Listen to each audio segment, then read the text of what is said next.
But these are our sweet potatoes that were from last year in October. And this is, like I said, the 1st of June. They're still storing well. These guys still have months more of storage on them, store in the garage. So you can grow sweet potatoes here. But today's video, we're going to talk about how I have all these people that want to start with one sweet potato. They don't want to get too crazy and get too many, so they want to start off small. So they say, how many sweet potatoes can I get from one sweet potato? So we decided we have enough sweet potatoes. We're going to do a little experiment this year. We're going to grow sweet potatoes in different size containers and with my potting soil, my way of growing, and see about how many sweet potatoes we would get from one sweet potato in different size pots.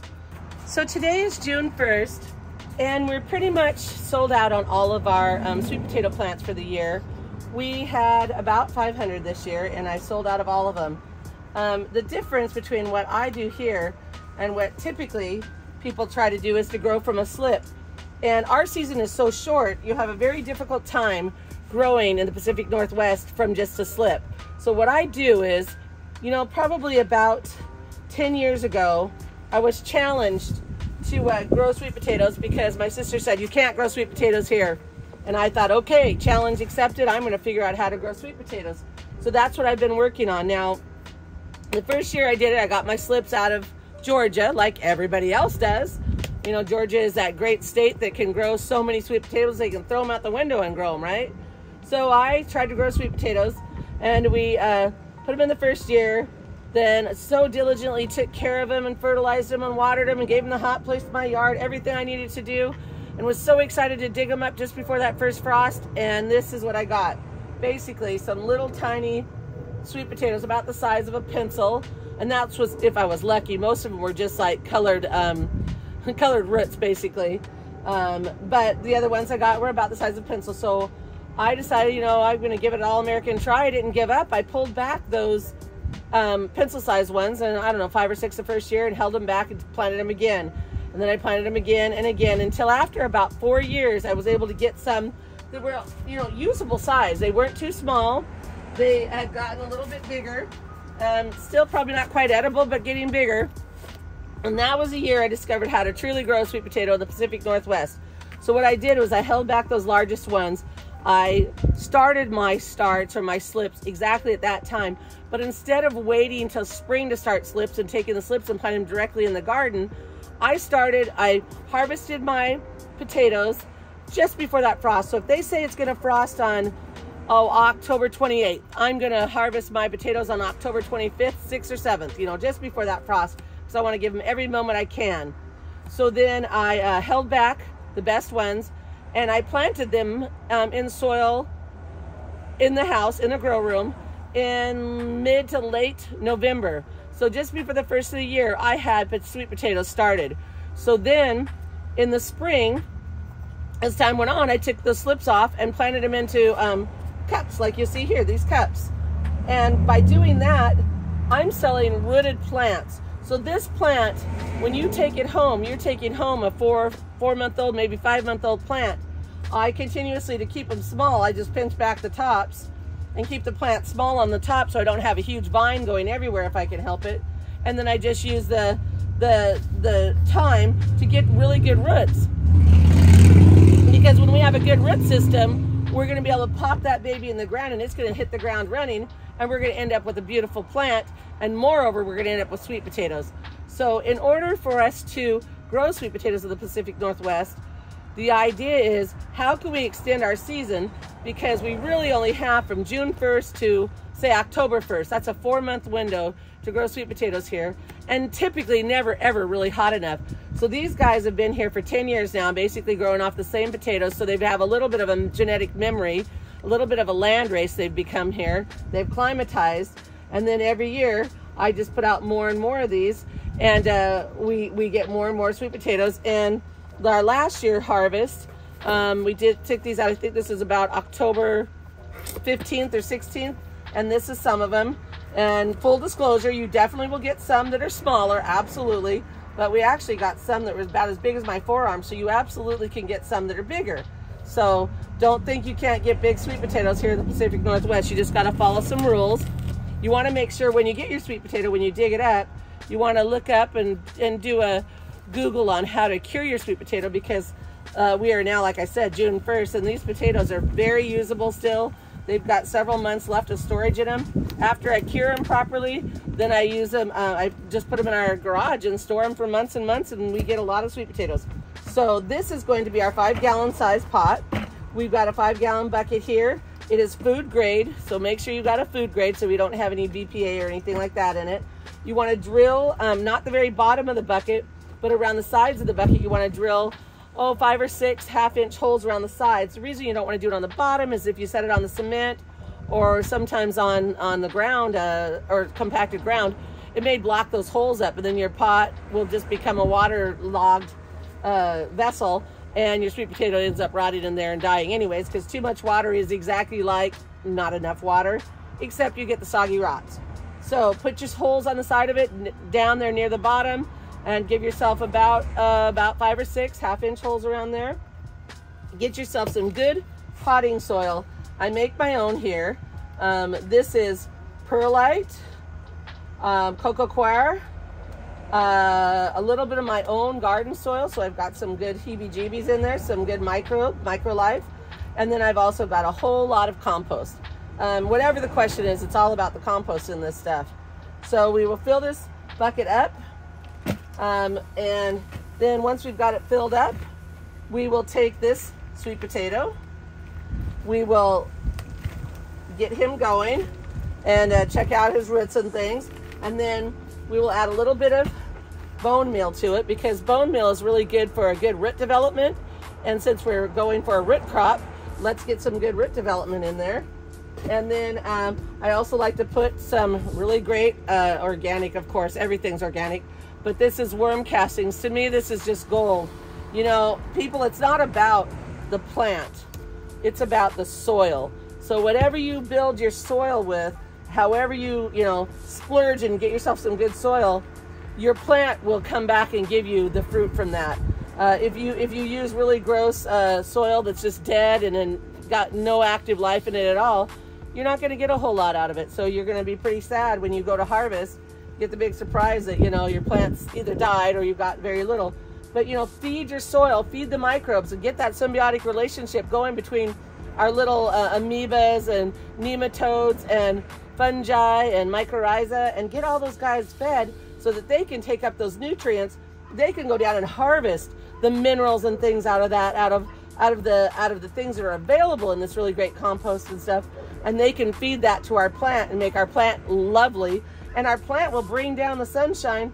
It will photosynthesize it out, send it down as sugars, and an exudate, it'll send it out to the microbes in a sugar form. So they're happy, they're feeding the little microbes, get the sugar from them, and our plant's getting all the nutrition of all the micro and macro nutrients. So take care of your soil. That's I'll get off my soapbox now, but take care of your soil.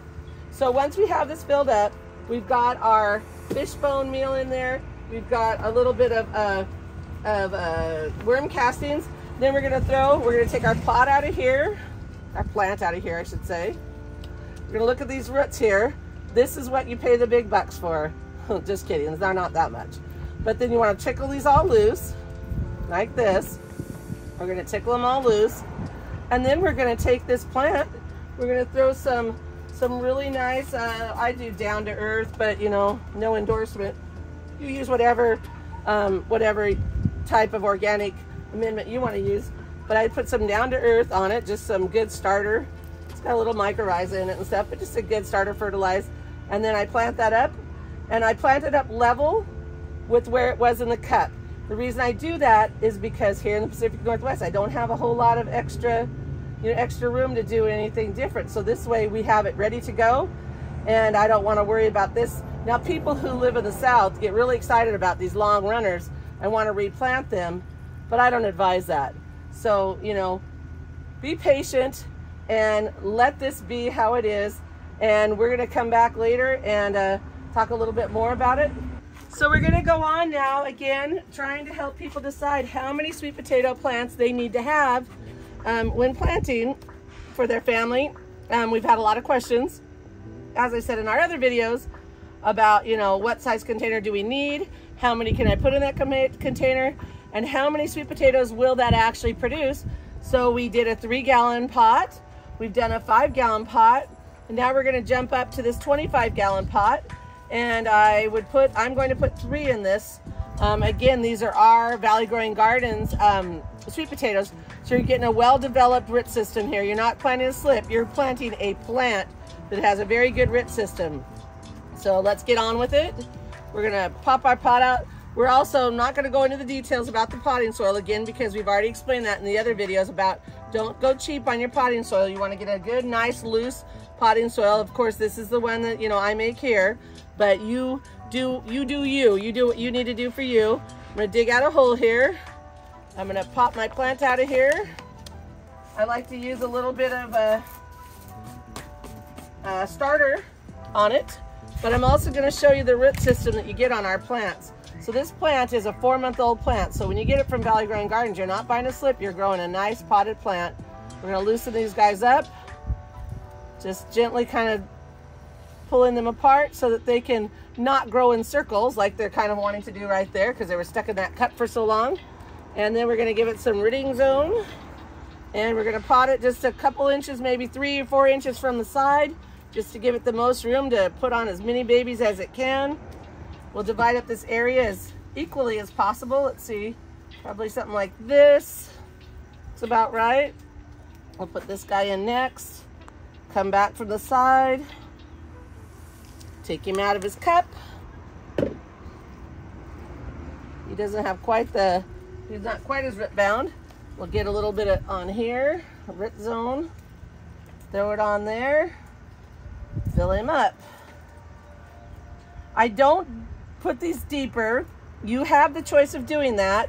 But for me, I've already got a nice root system. So my big point is I want to get these guys hitting the ground running with as less trauma as possible. I want them to take off and just make us some nice potatoes. Again, this one's got a pretty good wrap around here. So try not to leave it like that. Just try to kind of pull them apart gently.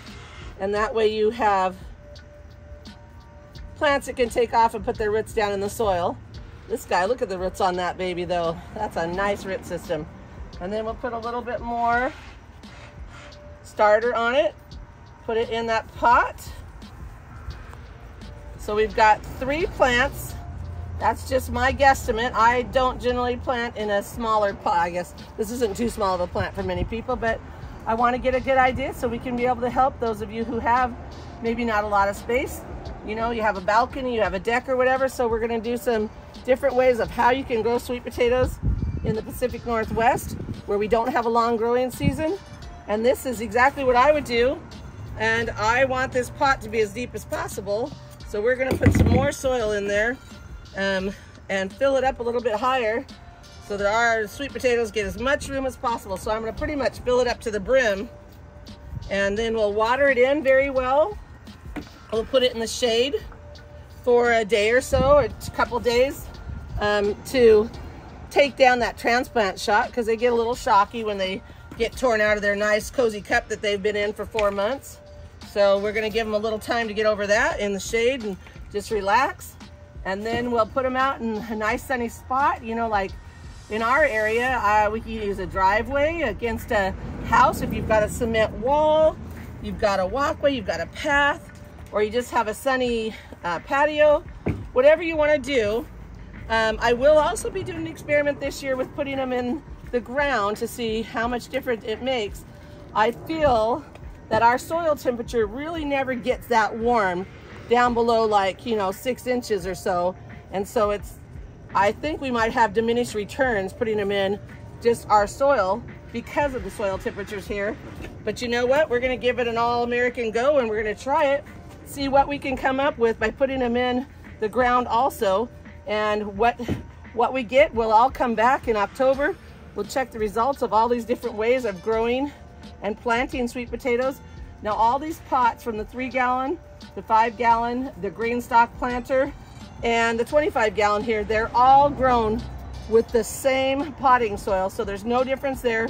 The only difference is going to be the size of the pot. But then when we put them in the ground, they're gonna be in our native soil. And I will also give them a little boost of some planting soil amendments. I will plant a little bit of bone meal in there, and I'll do a couple other things to try to help them get a good start. But otherwise, they're going to try it in our old soil here. It's June 1st, so we want to make sure that we got it, you know, as good as we're going to get basically here.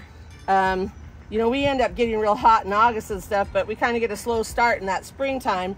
So these guys need to be well established before we hit late August. So we're gonna get them going here today, and we're gonna check back in October. And this is Valley Growing Gardens. So if you're looking to be able to grow sweet potatoes in the Pacific Northwest, look us up. You'll be able to get sweet potato starts from us. And happy growing. Now, you know, we get giant sweet potatoes. Full disclosure, you'll always get bigger ones, but you definitely might get some smaller ones. But these are our sweet potatoes that were from last year in October. And this is, like I said, the 1st of June. They're still storing well. These guys still have months more of storage on them, store in the garage.